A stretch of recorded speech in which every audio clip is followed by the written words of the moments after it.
এই সমাজে মানুষ খুন হয় শুধু চাঁদা না দেওয়ার কারণে, আর আশেপাশের মানুষ শুধু তাকিয়ে তাকিয়ে দেখে। কেউ কিছু বলে না, বলার সাহস পায় না।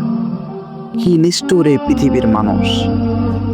একজন মানুষ রাস্তায় পড়ে আছে, প্রাণ ভিক্ষা করছে, বাঁচার জন্য প্রাণপণ চেষ্টা করছে, আর একজন তাকে পাথর দিয়ে বারবার আঘাত করছে।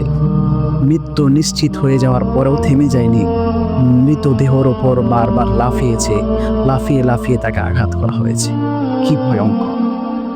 এটা একটা খুন না, এটা মানবতার ছিন্ন ভিন্ন একটি দেহ। এই ঘটনা আমাদের চোখে আঙ্গুল দিয়ে দেখিয়ে দিল আমরা কেমন অসহায় সমাজে বসবাস করছি। একজন মানুষকে প্রকাশ্যে দিবালোকে হত্যা করা হচ্ছে, অথচ কোনো মানুষ কিছু বলছে না, বলার সাহস পাচ্ছে না। আর বলবেই বা কিভাবে? বললে তো তাকেও পাথরের আঘাত খেতে খেতে দুনিয়া থেকে বিদায় হয়ে যেতে হতো। যে সমাজে চাঁদা না দিলে খুন হতে হয়, সে সমাজে আমরা কি নিরাপদ? আর যার উপরে পাথর পড়ল, কাল সেটা আপনার উপরে বা আমার উপরে পড়বে না, তার কি কোন গ্যারান্টি আছে? আমরা যদি চুপ থাকি, তবে একদিন সবাইকে এটার ভুক্তভোগী হতে হবে। এজন্য এই বর্বরতার বিরুদ্ধে, এই চাঁদাবাজের বিরুদ্ধে, এই সন্ত্রাসীদের বিরুদ্ধে আমাদেরকে রুখে দাঁড়াতে হবে।